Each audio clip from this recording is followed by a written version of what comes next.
time's come to add constraints to this character. We've painted the mesh, and we've got the deformations as good as we possibly can without using any additional rigging tools. So to continue on from here, I'm going to open up the Explorer and prep the character for the constraint stage.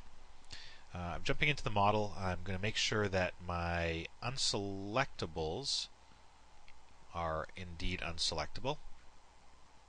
Just toggle those. I'm going to make sure my geogroup is also unselectable. And I'm going to need to bring back my... Well, I don't need to bring back my chain roots, but I do need to bring back the chain effectors. And yes, actually I should bring back the chain roots in case I need to use them as parents for any of the constraints that I build.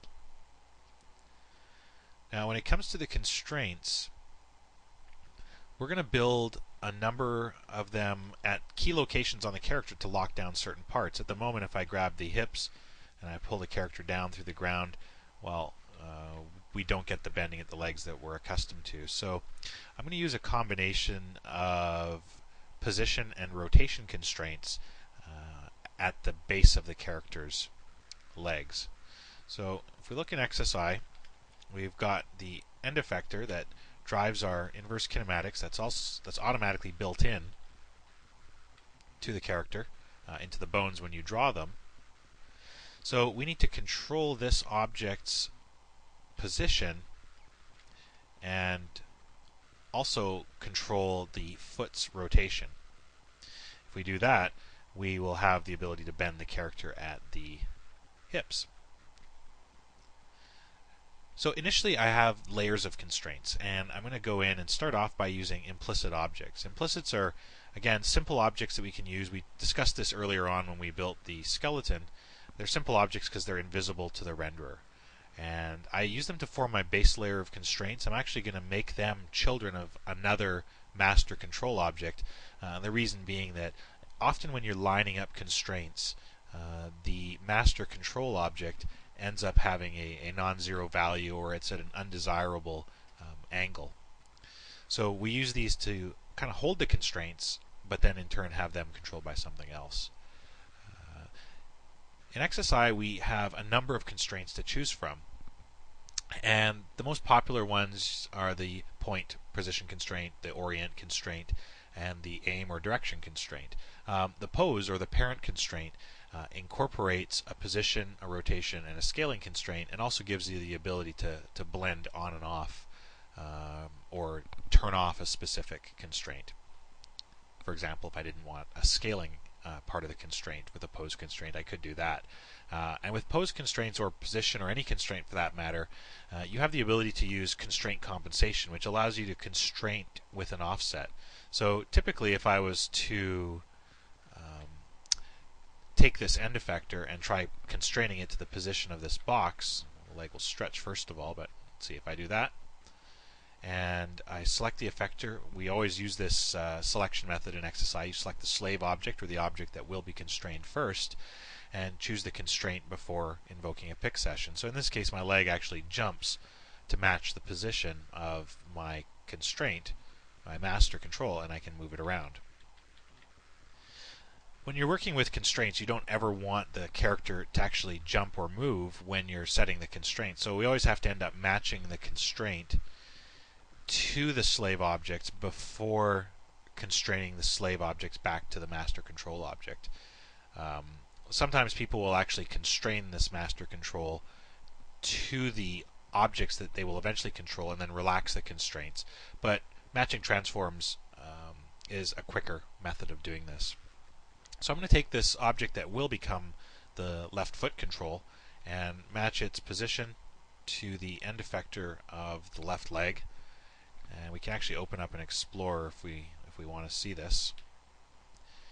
And if I open up the left leg, I also have the heel bone. This is the object I'm going to use to control the angle of my foot. A lot of people try to use the roots, which look like they work, but we try and keep rotations to the bones in XSI if we can help it.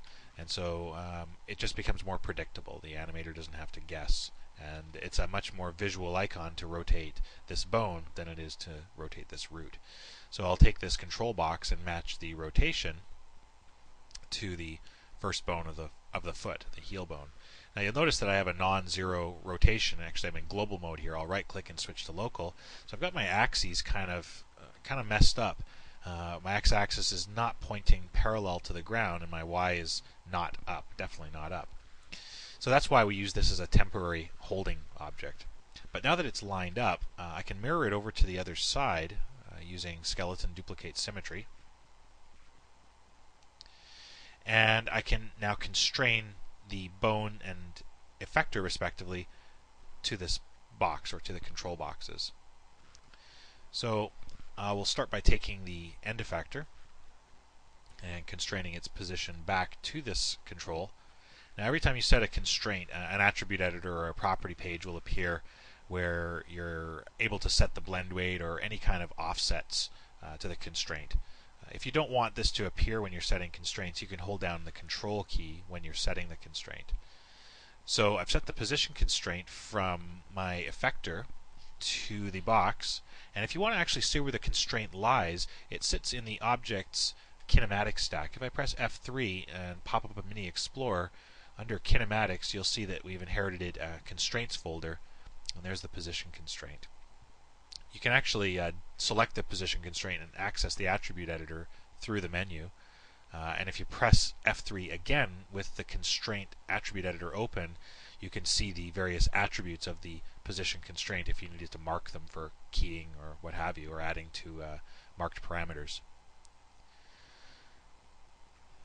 If you wanted to remove the constraint, it's the same process. Select the slave object and use the constraint menu to remove a single constraint or to remove all constraints. So if I do that and then use my F3 menu, kinematics, you can see the constraints folder is now empty. Sometimes it's quicker to use the selection pop-out because it expands everything for you. So there's a number of ways of getting at your attributes. So I'll take that effector, position constrain it to my control box. I'll take the first bone of the foot, the heel bone, and I'll orient constrain it to that same box, holding down control so the attribute editor doesn't appear. I can repeat that process over on the other side.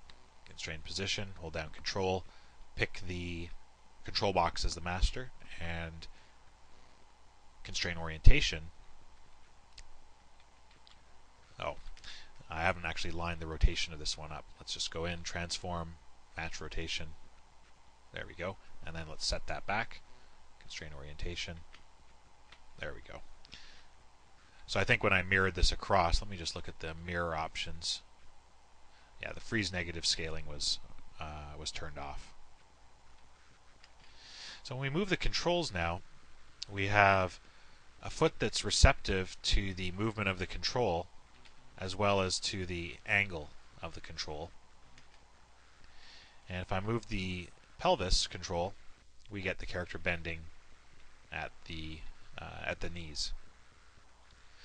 So after I've constrained the character in the way that I want, I will be making these a little bit more animator friendly. But there we have the position constraints taken care of and rotation constraints on the legs.